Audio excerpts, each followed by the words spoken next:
mirando como la gallina hacia abajo, hacia lo que hay o hacia lo que no hay, hacia lo que nos dicen o nos dejan de decir, hacia lo que tenemos o no tenemos. Sin embargo, el hombre espiritual, el apóstol Pablo lo describe como un hombre que está en las alturas, sentado en los lugares celestiales con Cristo Jesús.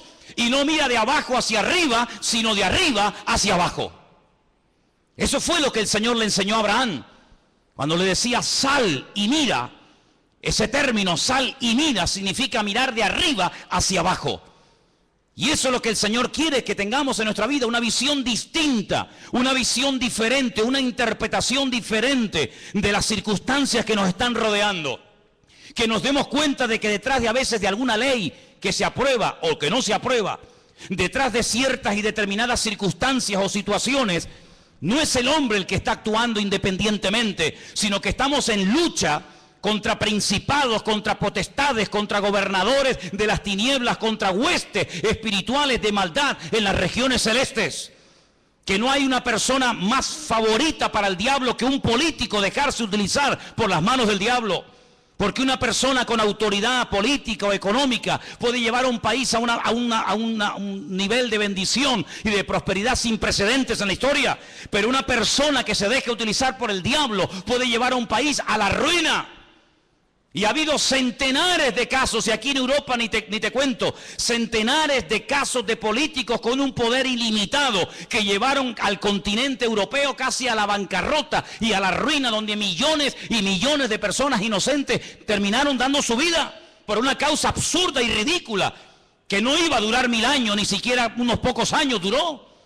Por lo tanto, amados hermanos, dice la Biblia que en los últimos tiempos el enemigo intentará seducir, incluso dice que algunos, por haberse enfriado, por haberse apartado de la verdad, escucharán a espíritus demoníacos, espíritus engañadores, por tener cauterizada la conciencia. Hay gente que es muy sensible a lo que nunca tenían que ser sensibles, y muy duros a las cosas que no tenían que ser duros. Y hermanos, tienes que plantearte esto delante del Señor seriamente. ¿A qué eres tú sensible? A lo que me dicen, a lo que no me dicen, a lo que me hablan, a lo que no me hablan, si vino, si no vino, si me llamó, si me saludó. No hay que ser sensibles a las tonterías. Hay que ser sensibles a la voz de Dios. El que tiene oídos para oír, oiga lo que el Espíritu Santo le dice a la iglesia. Hay que ser duros como piedras a las cosas de la carne, a cosas que ni me van ni me vienen. Pero hay que ser tremendamente sensibles y abiertos a la voz del Espíritu Santo hablando a la iglesia. Porque como nunca antes en la historia, el Señor le está hablando a la iglesia en estos últimos tiempos. ¿Cuántos dicen amén? Y hay del creyente que no oiga a Dios. ¿Es que acaso Dios se ha quedado mudo? ¿Es que acaso el Señor no tiene nada que decir hoy en día al pueblo de Dios, cuando nunca en la historia han ocurrido cosas y están a punto de ocurrir otras tremendas? Cuando el mismo Señor Jesucristo le dijo a sus discípulos, os conviene que yo me vaya. Pero ¿qué actitud estáis desarrollando? ¿Pero qué os ocurre? ¿Por qué estáis tristes? Como si os fuera a dejar solos o huérfanos. ¿Pero qué estáis diciendo? Estáis fomentando, os estáis realimentando con una actitud de pobrecitos que nos quedamos solos. Eso no es de Dios. Eso no es de Dios, esa actitud. Os conviene que yo me vaya, aunque no lo entiendan, porque si yo no me voy, cosas nuevas no pueden venir. Se produciría en vuestra vida una dependencia casi diríamos que enfermiza, en el sentido de que no seríais capaces ni ir ni de aquí a la esquina. Pero tenéis que aprender a vivir, entre comillas, solos, enfrentaros a los problemas solos, organizar vuestro tiempo libre, tenéis que comenzar a desarrollar un nuevo estilo de vida. Y sobre todas las cosas, cuando yo me vaya, yo a la diestra del Padre le rogaré a mi Padre para que os envíe al Consolador, para que esté con vosotros para siempre. Yo no puedo estar de momento con vosotros para siempre, pero cuando Él venga, y la pregunta es, ¿vino o no vino? ¿Vino el Consolador? ¿Vino el Espíritu Santo a la iglesia, a este mundo, sí o no? Pues dice, Él tomará de lo mío y Él os lo hará saber. Las cosas que han de venir, Él te las va a susurrar al oído. Porque dice la Biblia que las cosas ocultas, pues ahí están ocultas, pero las cosas reveladas son para nosotros, sus siervos, los que creemos en Él y le honramos con todo el corazón. ¿Cuántos dicen amén? Así que para nosotros la Biblia no es como para el mundo un libro más, Papel y tinta, muy interesante, sino que para nosotros la Biblia es un libro vivo a través del cual Dios nos habla, pero esta palabra, esta letra negra en hojas blancas, tiene que cobrar vida cuando viene el Espíritu que la inspiró. Y entonces Él nos recuerda las cosas, Él nos ilumina el camino, Él toma de Cristo y lo glorifica en nuestra vida. A eso tenemos que ser sensibles. Pero si entramos en un círculo de religiosidad, si no hay una renovación espiritual, si no hay un crecimiento, si hay una vida rutinaria, monótona, tú no te vas a enterar de nada. Pero dice la palabra del Señor que no solamente tenemos que acordarnos de su palabra. Fijaros en el versículo 4, dice, acordaos de la ley de Moisés. En otras palabras, hay que echar un ojo al pasado, a lo que se dijo, a lo que se escribió, a lo que se profetizó, a lo que se reveló, pero también dice en el versículo 5, pero yo os envío al profeta Elías. Es decir, con un ojo miramos atrás a lo escrito y con un ojo miramos adelante a lo que está a punto de cumplirse. Hay gente que solamente mira atrás, hay gente que solamente mira al pasado. Incluso algunos cuando van a dar algún testimonio, te cuentan un testimonio de hace 10 años. Que está bien, gloria a Dios, lo que el Señor hizo en tu vida hace 10 años. Me parece muy bonito. Pero ¿y hoy? ¿Hoy? ¿Tienes algo nuevo que contar? O cuando te pida un testimonio vas a subir aquí y me vas a contar cómo te convertiste y cómo Dios te sanó y cómo Dios te liberó hace 40 años. Y ahora ya tienes 40 años más y no hay novedad, no hay renuevo en tu vida. No, mirar atrás a lo que se escribió, mirar a mi siervo, mirar a las profecías. Pero no se olviden que también hay que mirar adelante a lo que viene. ¿Cuántos dicen amén? Y nosotros vamos a ser una generación que vamos a ver cosas que ninguna generación de la historia vio. Porque la Biblia dice que las cosas que ninguno vio, las cosas que ninguno oyó, son las que las verán y las experimentarán aquellas personas que aman al Señor. ¿Pero en qué estás metido tú? ¿Estudias la palabra? ¿Le preguntas cosas al Señor? ¿Le pides detalles? ¿Le pides información al Señor? Hermanos, cuando se captura a un soldado enemigo, se le interroga, se le saca información. ¿Dónde están los aviones? Dime, ¿dónde están las tropas? ¿Por dónde van a atacar? ¿Cuántos sois? ¿Cómo se llaman vuestros generales? ¿Qué planes tenéis? ¿Qué proyectos tenéis? ¿Qué día pensabais atacar? ¿Por tierra, por mar, por aire? Se le saca información. Nosotros tenemos la mejor fuente de información que jamás ser humano podría tener en esta vida, y es la fuente genuina, la fuente verdadera, y es la fuente de nuestro Dios, el que nos revela la verdad, el que nos muestra el camino. Lámpara es a mis pies tu palabra y lumbrera mi camino. Dice que es como una antorcha que alumbra en medio de las tinieblas, para que aquel día no os sorprenda como ladrón en la noche. Nosotros podemos saber quién será y quién no será el anticristo, hasta cómo se va a llamar, y cómo va a ser, y cómo va a hablar, y dónde va a vivir, y qué va a hacer, y dónde va a morir. Lo sabemos nosotros, porque miramos a lo escrito, pero también miramos con suma cautela al futuro, porque sabemos que lo que se escribió se va a cumplir sí o sí en nuestros tiempos. ¿Cuántos dicen amén?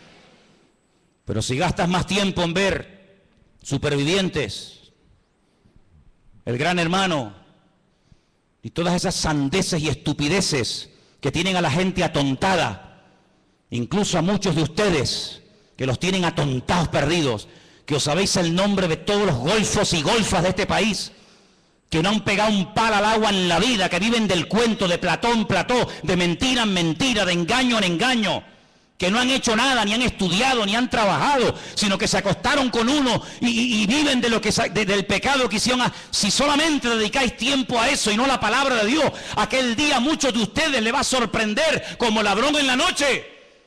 Pero el Señor dijo, ustedes no pueden ser así. Ustedes tienen que estar velando y orando para que el diablo no os sorprenda y para que no os quedéis sin aceite, sino que viváis renovados. Ahora, ¿qué ocurre con este pueblo? Entró en una actitud muy peligrosa y contagiosa. Dejadme que os diga algo. La salud no se contagia.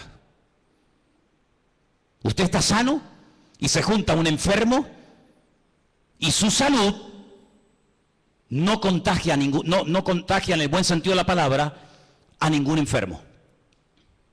Y aquí tenemos un gran enfermero entre nosotros que nos lo podría decir, y tenemos hermanos que entienden de esto. Usted va a un hospital, usted está sano, no tiene ninguna enfermedad, no tiene ningún problema, su salud no se transmite a nadie. Pero cuidado, Hay algunas enfermedades que si no tomamos medidas preventivas, sí nos pueden ellos contaminar a nosotros. ¿Sí o no? Es una cosa increíble, ¿no? Como una manzana podrida puede afectar a todo un saco y no todo un saco a una sola. Es increíble, pero es así. Pero Dios nos habla a través de lo natural para que entendamos cómo funciona también el mundo espiritual. Ahora fíjense qué curioso, esta gente entró en una actitud de queja. Y la queja es el cáncer del espíritu que mata la fe del pueblo de Dios. Cuanto más se queje, más oportunidades tendrá el enemigo para afectarle su fe, para desconectarle del Señor, para nublarle la visión, para sacar conclusiones equivocadas, para ver lo que no es y no ver lo que sí es. La queja es un pecado terrible que ha afectado a millones de seres humanos, pero lamentablemente de ministerios, de líderes de alabanza, de líderes de jóvenes y de creyentes en toda la faz de la tierra. Y a veces hablas con un creyente y habla exactamente igual que un inconverso, menos cuando entra al culto que parece que se transforma y comienza en ese tiempito a comportarse como un cristiano, pero lo sacas del ambientillo y habla igual, se comporta igual, actúa igual, piensa igual, sus metas son exactamente iguales. ¿Por qué? Porque ha habido un cambio tal vez exterior, pero no ha habido un cambio, una transformación en lo más profundo de su corazón. Y quiero leerles un versículo en esta tarde que se encuentra en el libro de los Hechos. El libro de los Hechos, lo había apuntado por aquí. Un versículo muy interesante. Cuando Pedro está predicando su primer mensaje en el día de Pentecostés, en Hechos capítulo 2. Hechos capítulo 2.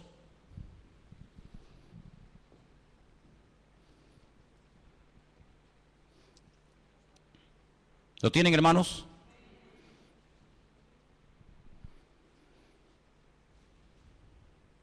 En Hechos capítulo 2 el apóstol Pedro se pone de pie y le dice a los creyentes que estaban en aquel lugar: ustedes lo que tienen que hacer es un cambio de actitud ya. Versículo 38.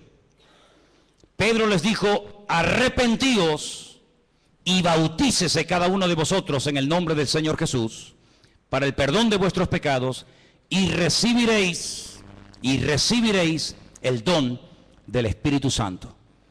El apóstol Pedro llama a aquellos judíos que han subido a Jerusalén a celebrar las fiestas, en este caso la fiesta de Pentecostés o de Shavuot, los llama al arrepentimiento.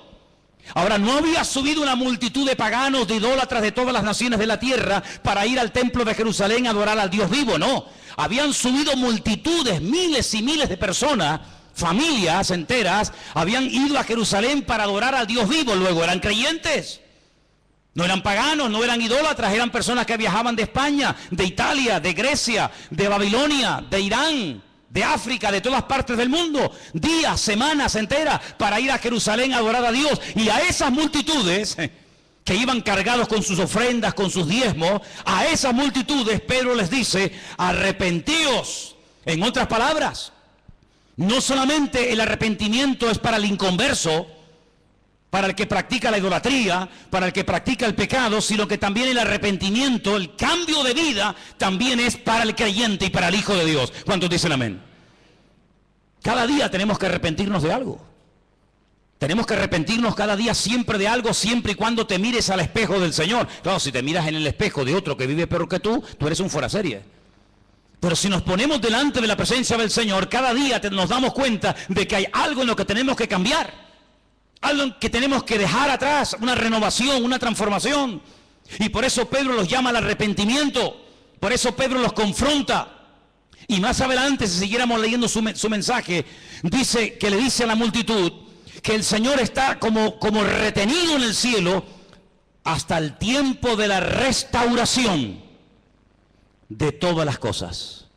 Y ahora, volviendo a Malaquías, nos encontramos que el Señor les dice al pueblo: cuando yo envíe a mi siervo a predicarles, dice en el versículo 2, vosotros los que teméis mi nombre, nacerá el sol de justicia, en sus alas traerá salvación.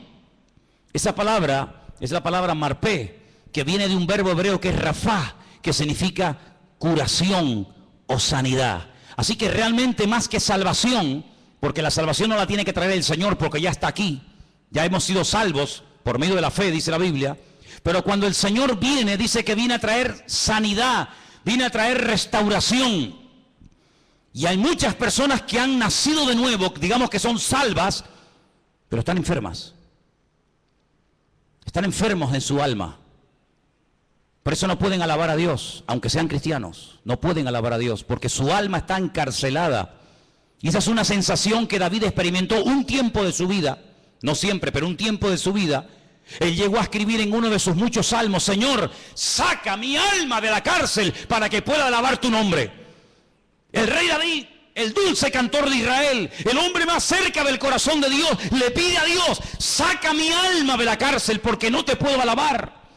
Devuélveme el gozo de la salvación, que lo tuve pero lo he perdido. Renueva en mí un espíritu noble, un espíritu recto. Y cuando hagas esa obra transformadora en mi vida, cuando restaures mi alma, entonces los inconversos te conocerán y podré publicar las virtudes de aquel Dios que me llamó y me transformó. Hay tanta gente enferma en las iglesias, tanta gente enferma de recuerdos. Personas que sufrieron una herida hace montones de años y no se dejaron sanar. Personas que en la intimidad viven como inconversos y se llaman cristianos. Le dijo una vez el Señor a través de su siervo a una de las iglesias del Apocalipsis: tenéis nombre de que vivís y estáis muertos. Usaban un nombre que no hacía referencia a la situación real de la congregación y a la situación real de su vida. ¿Cómo se sabe si usted está vivo realmente? Primero, hay un deseo tremendo de alabar a Dios constante y permanentemente, ¿sí o no? ¿No se acuerda usted cuando comenzó a conquistar a su mujer? ¿Eras tan seco como eres hoy en día? ¿Eres tan antipático como a veces eres? ¿O tan frío, o tan no sé qué? ¿A que no? Ay, amigo. Le voy a pedir un día a las hermanas que traigan las poesías que tu marido te escribía antes de casarte contigo. Elena guarda todas las cartas, ni se te ocurra traer una, ¿eh? Elena tiene montañas de cartas que yo le escribía desde el ejército cuando estaba. Las cosas que uno decía para conquistar a esa mujer, ¿verdad? Uno no sé de dónde sacaba ese ramalazo de Gustavo Adolfo Bécquer. No sé de dónde sacaba uno eso. Después ya se acabó todo eso. Se acabó todo eso. Qué tremendo, ¿no?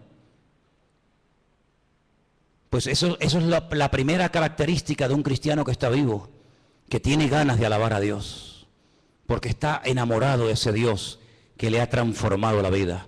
Cuando un creyente no alaba a Dios, está enfermo. Está enfermo. Si usted no tiene ganas de alabar a Dios, tu amor hacia Él se ha apagado. Si tú ya no tienes ganas de decirle nada a tu esposa o a tu marido, es que tú ya no lo amas como al principio. Ya para ti el vivir o el convivir con él ya es como una especie de, bueno, esto es lo que hay. Sin embargo, en la Biblia nos llama a una renovación constante y permanente. Vivir con un hombre, vivir con una mujer a la cual no amas y del cual no estás enamorado, tiene que ser una tortura. Hasta asco te tiene que dar que te ponga la mano encima. Estar al lado de un hombre, dormir al lado de un hombre y de una mujer que no amas cuando tu corazón no está con ella o cuando tu corazón no está con él, tiene que ser una tortura terrible. No ves la hora de salir de esa casa. Siempre hay algo que te atrae más que el estar en casa. ¿Por qué? Porque no quieres estar con ese hombre, porque no quieres estar con esa persona. Cualquier cosa te atrae. Sin embargo, cuando estás enamorado de él o de ella, ay amigo, las horas son segundos, ¿a que sí? Pero cuando no hay amor, los segundos te parecen eternidad. Eso es lo que pasa con el Señor. Lo segundo que pasa cuando uno está enamorado del Señor es que le quiere hablar a todo el mundo de lo que tú tienes. Al amigo, al vecino, al compañero de trabajo, al primo, al cuñado, al de arriba, al de abajo, a todo el mundo. ¿Por qué? Porque quieres como que todo el mundo ame y sirva al Señor como tú lo estás haciendo. Pero cuando una persona no le habla a nadie del Señor, es porque no está orgulloso y no quiere presumir del Señor que tiene. ¿No tienes nada que decir? ¿Qué le voy a contar yo a mi vecino de Dios si yo ni siquiera le conozco? ¿Qué le voy yo a hablar a mi vecino del amor a Dios cuando yo ya ni le amo tanto, ni le alabo, ni le adoro? Es otra característica. Y podríamos hablar de muchas.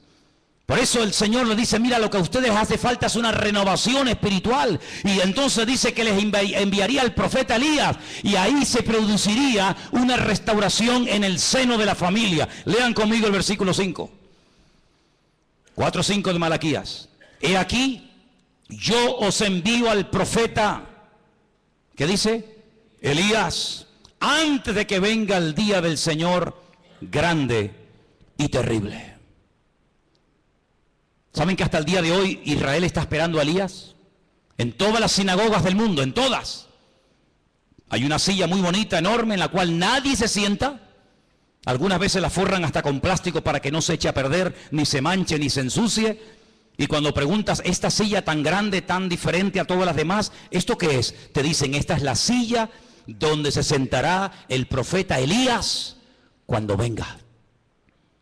Y dice la Biblia que una de las cosas que haría Elías sería hacer volver el corazón de los padres hacia los hijos y el corazón de los hijos hacia los padres. Esa es una reconciliación de generaciones. Una reconciliación entre el pasado y el presente. Una reconciliación en la familia.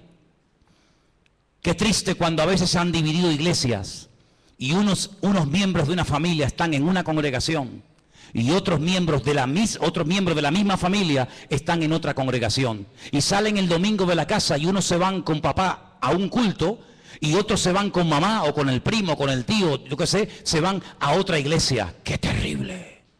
¡Qué terrible que ni siquiera son capaces los miembros de una misma familia ir a un mismo lugar a alabar al Señor! El Evangelio, en vez de unirlos, los ha separado. El Evangelio, en vez de poner amor entre ellos, ha puesto un distanciamiento que aunque viven bajo el mismo techo y comen en la misma cama, o en la misma mesa y duermen en la misma cama, hay un abismo entre ellos. Y el Señor sabe que una familia dividida es una familia que no tiene nada que aportar a una congregación. Porque nosotros somos en la iglesia un conjunto de familias que no venimos aquí solamente a recibir, sino venimos a dar. ¿Pero a dar qué? Si no tenemos nada para dar, ¿qué es lo que vamos a dar? Por eso, qué gran diferencia entre la filosofía de vida del judío en el tiempo del templo y la filosofía de vida de los creyentes hoy en día en esta era del Evangelio de la Gracia. El judío iba al templo a dar, el judío viajaba días, semanas para ir al templo a dar, para ir al templo a adorar. El creyente viene al templo generalmente para recibir, a ver de qué nos va a predicar hoy el pastor.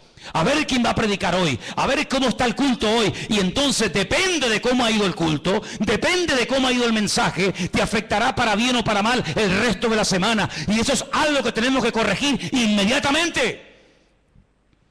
¿A ti qué más te da quién predique o quién no predique el domingo? Y si predicó bien o predicó mal. Nosotros no venimos para ver a un hombre, nosotros no venimos para escuchar a una persona, nosotros venimos para traerle alabanza, para traerle gloria, para traerle todo lo que tengo en mi vida a nuestro Dios. Y si todos viniéramos para dar, no nos preocuparía ningún detalle que no haya salido como nosotros creíamos que tenía que haber salido, porque no vinimos a eso, no vinimos a cuestionar, vinimos a dar honra y alabanza al Señor. ¿Cuántos dicen amén? Algunos dirán, bueno, esto que vas a decir ahora no es aplicable. Ya vas a ver que sí, es muy aplicable. El Señor un día se paró, dice, para ver cómo la gente venía al templo a ofrendar. Y al final de todo se reúne con sus discípulos y les revela algo tremendo. Y les dice, ¿sabéis? La cantidad de gente que ha pasado por el alfolí trayendo sus ofrendas y sus diezmos, ¿sabéis? De toda la multitud, ¿quién ha dado más? Los discípulos no contestaron, tal vez tuvieron miedo de dar una respuesta equivocada. El Señor le dijo, esta mujer, la viuda, que ni siquiera la Biblia nos dice cómo se llamaba, esta es la que más ha dado. Unas moneditas. Pero ¿sabes qué? Todos estos que han pasado antes que ella han dado de las sobras. Y cuando uno da algo que le sobra, tú no estás dando nada. Si tú tienes ropa que ya no usas en tu casa y la das al rastro, tú no estás dando nada, tú te estás desprendiendo de lo que ya no te gusta ni lo que ya no quieres usar. Dar es cuando dice mi mejor traje, mi mejor corbata, mi mejor pantalón, mi mejor lo que sea, yo lo doy a un hermano ahí donde te duele, porque estás dando lo que te gusta, lo que amas, lo que aprecias. Pero dar ropa vieja, Dar ropa que está sucia, dar ropa que es del año catapum, dar ropa que te da vergüenza ponértela. Tú no estás dando nada, te estamos haciendo un favor nosotros con sacarte la basura que ya no te quieres poner. Y encima después presume de, no, yo he dado. ¿Tú qué has dado? Tú no has dado nada. Esta es la que ha dado, porque estos han dado de las sobras. Y mientras des de lo que te sobra, no estás dando. Pero esta ha dado todo cuanto tenía. Así que el Señor no solamente ve cómo damos, sino por qué damos y cómo damos. La actitud de esta mujer es la que le tocó el corazón al Señor y no la de todos aquellos religiosos que de cara a la galería presumían de que habían dado, pero sin embargo ella dio, dice, de una forma que impactó el corazón del Señor. ¿Cuántos dicen amén? Esa es la actitud con la que tú tienes que vivir, y yo y todos y cada uno de nosotros, de sacrificarnos y de esforzarnos por el reino. Qué poco sacrificio hoy en día hay en el pueblo de Dios, qué pocos sacrificados hoy en día se ven en las iglesias a la hora de servir al Señor. Qué poco sacrificio hay a veces en nuestra vida. Cuántas excusas ponemos a la hora de no, es que no puedo, es que tal, es que cual. Cuántas cosas ponemos, ¿verdad? Siempre como excusas para no esforzarnos por el reino del Señor. El próximo mes cumpliremos 14 años, ¿no? Aquí. Este mes de mayo cumplimos aquí 14 años. 14 años que se dice pronto. Sin el esfuerzo, sin el apoyo de un remanente fiel que siempre ha habido, hubiera sido prácticamente imposible llegar a este punto. Los que vienen y van, los que hoy en día los ves aquí saltando y brincando y la semana que viene ni sabes si vendrán. Una iglesia no se sostiene de esa manera, pero cuando hay hombres y mujeres fieles que preguntan, oye, ¿cómo va la obra? Oye, ¿hace falta algo? ¿Hay algún necesitado entre nosotros? ¿Hay alguna carencia? Con ese tipo de personas, con ese tipo de actitud, es que con el que se sustenta la obra, con el que se mantiene la fidelidad de una congregación. Y podemos decir, 14 años hemos estado aquí. ¿Por qué? Porque ha habido gente fiel, que a veces se ha sacrificado y le ha dado al Señor lo que saben que tenían que haberle dado. ¿Cuántos dicen amén? El profeta Elías, sabemos que era Juan el Bautista. Un hombre que vino antes del Señor y aproximadamente durante un año trajo un ministerio de restauración, produjo una revolución, creó una expectativa en el pueblo de Israel, pero él siempre decía, yo no soy el que tiene que venir, yo solamente soy la voz de uno que clama en el desierto, pero el que viene detrás de mí, a ese es al que tenéis que oír y a ese es al que tenéis que escuchar. Pero antes, dejadme que os lleve al capítulo 3, verso 2, donde dice, ¿cómo será el día del Señor? Capítulo 3, verso 2 dice, ¿quién podrá soportar el tiempo de su venida? ¿Quién? ¿Quién podrá estar en pie cuando Él se manifieste? Cuando el Señor venga, toda la humanidad, aunque te cueste entenderlo, todos tendrán que ponerse de rodillas. Todos. Toda rodilla se doblará, dice la Biblia. Toda rodilla se doblará. Por eso dice aquí, ¿quién podrá estar en pie cuando Él se manifieste? Porque Él es como fuego purificador y como jabón de lavadores. Es decir, que el día del Señor será para lavar, será para quemar la escoria, será un tiempo de purificación. Pero al mismo tiempo, la venida del Señor, el día del Señor, en el capítulo 3, verso 17 dice lo siguiente para nosotros. Serán para mí un especial tesoro. Ha dicho el Señor de los ejércitos, en el día en el que yo actúe, los perdonaré como el hombre que perdona a su hijo que le sirve. Es decir, para uno será fuego devorador, fuego consumidor, pero para otros será el mejor día del mundo cuando el Señor venga con su presencia. Porque dejadme que os diga algo, en la primera venida el Señor lo hizo al revés. Es una cosa curiosa. En la primera venida el Señor no quitó el pecado. El Señor lo que hizo fue que condenó, venció, derrotó al pecado, pero no a sus consecuencias. Por eso la gente sigue muriendo de enfermedades, por eso siguen habiendo asesinatos, violaciones, secuestros, guerras. Pero si Él ya murió, si el diablo está vencido, pero lo hizo al revés. Las consecuencias se eliminarán, desaparecerán en su segunda venida. En el día del Señor. El pecado lo superó, pagó el precio de nuestros pecados con su primera venida, pero las consecuencias aún se siguen experimentando. El alma que pecare, esa morirá, dice la Biblia. Pero en su segunda venida, dice la Biblia, que las consecuencias del pecado se eliminarán. Por eso dice que ya nadie va a llorar más, nadie va a morir, nadie tendrá enfermedades. ¿Por qué? Porque su segunda venida será no solamente un tiempo de purificación y de bendición, sino que Él quitará toda maldición de la tierra. La palabra maldición, jerén, se puede traducir de dos formas, de un término polivalente, por destrucción o por maldición. Hasta el día de hoy las maldiciones hereditarias en los que aborrecen al Señor se siguen manifestando. Hasta el día de hoy el diablo sigue hurtando, matando y destruyendo, aunque está vencido. Pero en su segunda venida, cuando lo ate y tiempo más adelante lo echa al horno de fuego, dice la palabra de Dios que nunca más habrá maldición, ni muerte, ni traiciones, ni violaciones, ni asesinatos, ni enfermedades, ni despedidas, ni nada, sino que la obra del Señor será una obra totalmente completa.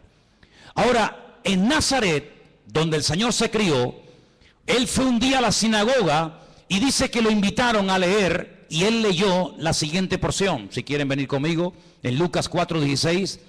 El Señor entra a la sinagoga de Nazaret y lee una porción muy interesante del profeta Isaías. Y dice lo siguiente, Lucas 4, versículo 16. Vino a Nazaret donde él se había criado y en el día de reposo entró en la sinagoga conforme a su costumbre y se levantó a leer. Es decir, que el Señor entraba a la sinagoga y no pasaba desapercibida su presencia. Él participaba leyendo, orando, sanando. No vemos al Señor de una forma ahí oculto en la sinagoga, sino que cada vez que lo vemos en el interior de una sinagoga, lo vemos siempre haciendo algo. Y en este caso dice que se levanta ahora a leer y se le dio el libro del profeta Isaías. Y habiendo abierto el libro, halló el lugar donde estaba escrito. Escuche, esta es la porción, qué bueno que lo tenemos en la Biblia, sabemos lo que él leyó ese día, y fue esto: el Espíritu del Señor está sobre mí, por cuanto me ha ungido para dar buenas nuevas a los pobres. Me ha enviado a sanar a los quebrantados de corazón, a pregonar libertad a los cautivos, vista a los ciegos, a poner en libertad a los oprimidos y a predicar el año agradable del Señor. Enrollando el libro se lo dio al ministro y se sentó, y los ojos de todos en la sinagoga estaban fijos en él. Comenzó a decirles: hoy se ha cumplido esta escritura delante de todos vosotros. Esa escritura que el Señor leyó se encuentra en el libro del profeta Isaías capítulo 61. Cuando lleguen a casa, buscan Isaías 61, versículo 1 y versículo 2. Y se van a dar cuenta de que el Señor hizo algo muy interesante, que generalmente no se suele hacer. Cuando yo le pido a un hermano, a alguien que suba aquí, a traer una lectura, el hermano lee los versículos completos. Nunca ningún hermano subirá a la plataforma y leerá los versículos, digamos, como cortados. Bueno, leo desde aquí hasta aquí, pero el resto del versículo no lo leo. El Señor sí lo hizo. Si ustedes después comprueban en casa, la lectura que él lee de Isaías 61, él la corta. No termina así. No termina así el versículo que él está leyendo. No termina diciendo a predicar el año agradable del Señor, sino que dice más, pero a propósito paró. Y el resto no lo leyó. Y cuando él se siente, la gente se le queda mirando como diciendo: pero ¿por qué ha leído así? ¿Por qué ha cortado? ¿Por qué ha mutilado el texto? Y se le quedan mirando. Él se levanta y dice: ¿sabéis una cosa? Esto que acabo de leer, esta porción que acabo de leer, se ha cumplido hoy delante de todos vosotros. Es decir, él te está diciendo que en su primera venida, en su primera manifestación visible, lo que él acaba de leer iba a ser la tónica, lo normal en su ministerio: libertad, sanidad, predicación del evangelio en las calles, sanar a los quebrantados de corazón, etcétera, etcétera. Pero la otra parte no tenía que ver con su primera venida, sino con su segunda venida, y es de la cual está hablando el profeta Malaquías. Luego nosotros creemos, y es muy claro en la palabra, que el Mesías vendría 2 veces. Una primera vez para cumplir con lo que hemos leído esta tarde, y una segunda vez, que es la que nosotros viviremos y experimentaremos y veremos, que tenemos que conocer los detalles y las cosas que van a ocurrir en su segunda venida. Porque si yo en esta tarde les preguntara a muchos de ustedes, decidme cosas que ocurrieron durante la primera manifestación visible del Señor, cosas que hacía, cosas que se producían, todos estáis puestos en el tema. Uno me dirán, pues sanaba a los ciegos, echaba fuera a los demonios, multiplicaba los panes y los peces, convertía el agua en vino, multiplicaba... Bien, pero la segunda venida es la que a nosotros nos va a afectar directamente. Nosotros no estuvimos en su primera venida, no lo vimos, no estábamos allí. Creemos por fe lo que otras personas vieron y que escribieron y nos ha llegado hasta nosotros. Y creemos a pie juntilla que los testigos oculares de su primera venida, lo que vieron y lo que experimentaron, lo transmitieron fielmente hasta nuestros días. Amén, hermanos. Pero allí no estuvimos. Yo no escuché de labios de Cristo el sermón del monte. Yo no vi cómo sanaba al ciego poniéndole barra en los ojos y mandándolo a lavarse al estanque de Siloé. Yo no lo vi cuando entró en el estanque de Betesda y le dijo a aquel paralítico, levántate, toma tu lecho y anda. Yo no estaba en la barca y lo vi caminando por encima de las aguas. No estuve en el monte de la Calavera viendo cómo lo clavaban. Y no estuve en el día de Pentecostés viendo a aquella multitud recibiendo el poder del Espíritu Santo. No estuve allí. Nosotros creemos en todos esos detalles porque creemos que los que lo vieron y lo experimentaron, lo transmitieron no solamente oralmente, sino por la Escritura. Pero amados hermanos, a nosotros sí nos va a afectar la manifestación del anticristo. A nosotros sí nos va a afectar la coalición de naciones paganas, coaliciones de naciones, ¿verdad? Que entre ellas se llevaban como el perro y el gato, pero que se van a unir para ir a atacar al pueblo de Israel. Nosotros tenemos que conocer los detalles de su segunda manifestación. ¿Para qué? Para que aquel día no nos sorprendan las cosas. Porque tenemos que partir de la base, y Malaquías lo deja bien claro, que el que controla la historia, el que pone y el que quita, el que abre y el que cierra, el que mueve a las naciones y a los dirigentes del mundo, es el Dios soberano de toda la tierra. ¿Cuántos dicen amén? Así que los que van a ganar en las próximas elecciones,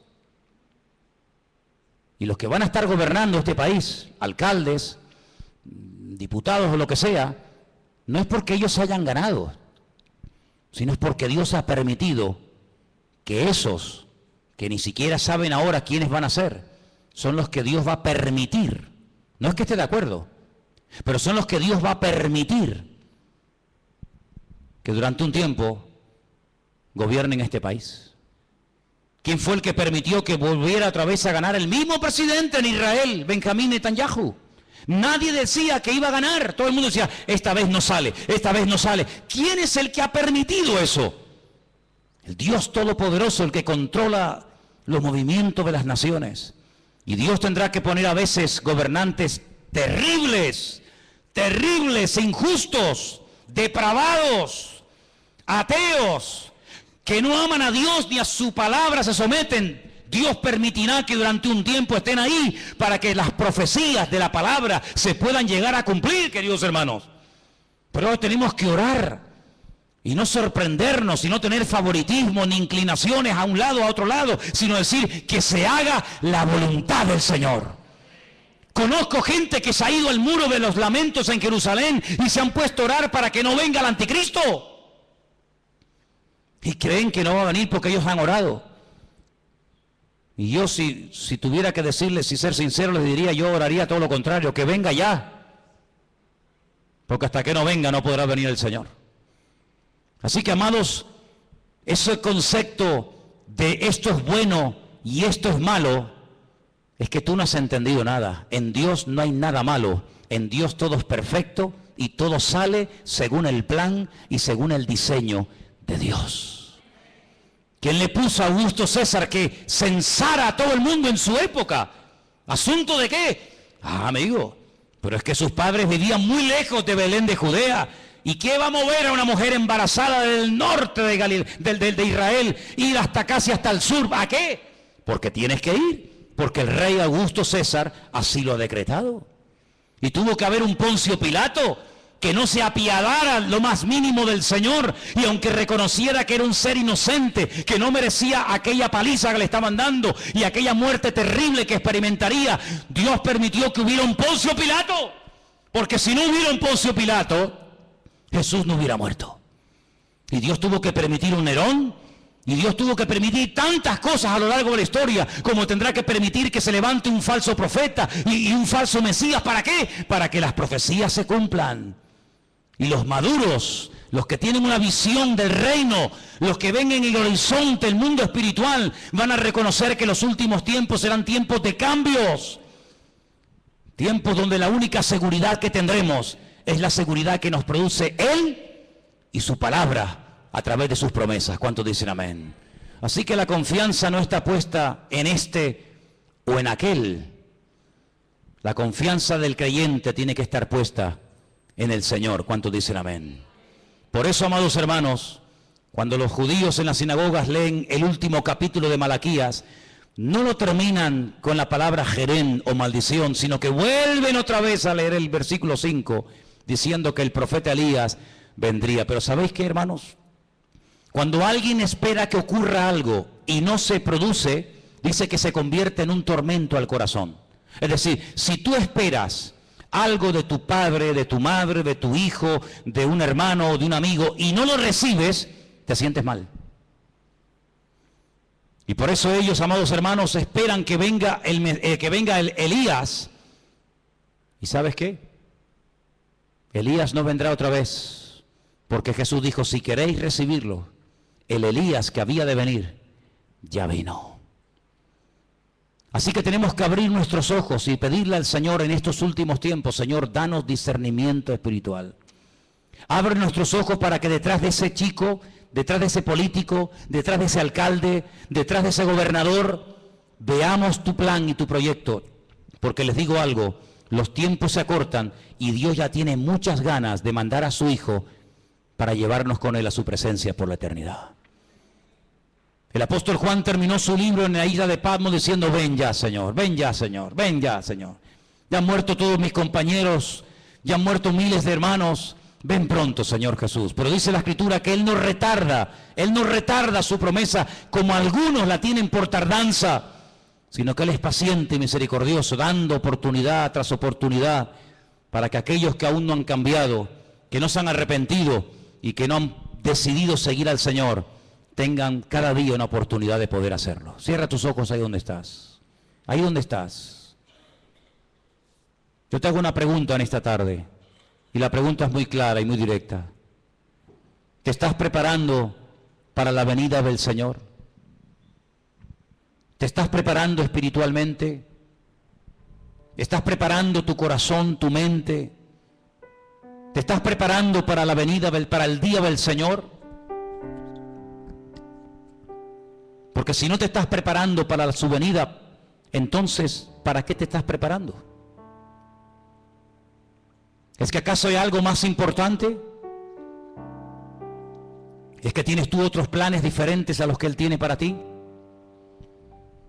Esa es la cruda realidad de muchos creyentes hoy en día, que tienen sus propios planes, sus propios proyectos personales, y por eso las cosas del reino no les entusiasman. Y como dijo alguien, donde no hay entusiasmo por la obra de Dios, no se puede esperar bendición. Donde hay bendición es donde creamos una atmósfera, una expectativa de querer recibir el toque de Dios. Así que, amados hermanos, vamos a prepararnos. Vamos a dedicar un poquito más de tiempo a nuestro Dios. Es tremendo que en el siglo XXI todavía tengan que haber pastores que a los cristianos, a los ungidos, les tengan que decir, con lo que está cayendo, orar un poquito más, hijos. Congregaros un poquito más. En pleno siglo XXI, que todavía se tengan que predicar este tipo de mensajes es algo increíble. Si nuestros hermanos del siglo I nos vieran, si nuestros hermanos vieran cómo viven los cristianos de la última generación, seguramente se quedarían sorprendidos. Porque ellos hasta se saludaban con el Maranata. Él viene, Él viene. Y nosotros ya muchas veces ni el famoso Dios te bendiga, hermano, ni siquiera algunos lo saludan o lo usan. El paz, shalom, bendiciones, ya en algunos ya ni existe esa expresión, sino que las típicas preguntas: ¿cómo estás? ¿Ya tienes trabajo? ¿Ya pudiste pagar el alquiler? ¿Cómo está tu niño? ¿Cómo le van los estudios? Qué diferentes somos, qué distintos somos. Pero amados hermanos, los creyentes del siglo XXI, vamos a ver cosas que ningunos hermanos del pasado vieron. Profecías que durante miles de años han estado dormidas, comenzarán a cumplirse delante de nuestros ojos. Y solamente para aquellos hombres y mujeres que le aman y le sirven de verdad, solamente para ellos, la bendición de Dios les alcanzará. Algunos esperan que venga Elías, otros esperan que gane este partido o el otro, otros esperan que venga trabajo, otros esperan que ciertas y determinadas leyes se aprueben o no. Nosotros esperamos en Dios, nosotros esperamos solamente en Él. Encomendamos a Él nuestro camino, confiamos en Él, y tú lo harás como tú quieras, Señor. Te pedimos por el futuro de este país, Señor. Te pedimos por este país pagano, rebelde y soberbio. Te pedimos por este país que le ha dado las espaldas al Señor, al Creador del universo. Te pedimos, Señor, que desde la Casa Real hasta el presidente del gobierno y todas y cada una de las autoridades civiles y militares de este país se doblen delante del Señor y le pidan perdón por haber masacrado a millones de personas a lo largo de la historia en nombre de la religión. Te pedimos, Señor, que traigas un espíritu de arrepentimiento a España y que los líderes reconozcan que sin Dios este país no tiene remedio y esta nación nunca levantará cabeza hasta que le pida perdón a Dios, le pida perdón al pueblo de Dios, le pida perdón a Israel y se humillen delante del Señor y se desprendan de toda la idolatría que han fomentado y han mantenido durante siglos y siglos. Trae, Señor, un espíritu de arrepentimiento a España. Nosotros, Señor, oramos y te pedimos perdón. No deberíamos ser nosotros, pero lo hacemos. Y pedimos perdón, Señor, por la sangre inocente que en este país se ha derramado, por la gente que ha muerto en la hoguera, por leer la Biblia, por ser judío, por ser un verdadero hijo de Dios. En esta tarde, Señor, nos humillamos delante de tu altar y pedimos, Señor, que esos lugares, esos principados, esos lugares de culto, de adoración pagana, como es Santiago de Compostela, como es la Basílica del Pilar en Zaragoza, como es la Almudena en la capital de España, Madrid, como es la Macarena en Sevilla, como es la Virgen de Candelaria aquí en Tenerife, como es la Virgen del Pino en Las Palmas y tantos lugares de paganismo y de idolatría. Señor, que la gente reconozca que el único camino, la verdad y la vida se llama Jesucristo, el Hijo de Dios, el Dios viviente, el que murió y resucitó por nosotros. Señor,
sunshine light, colors so bright, feeling right.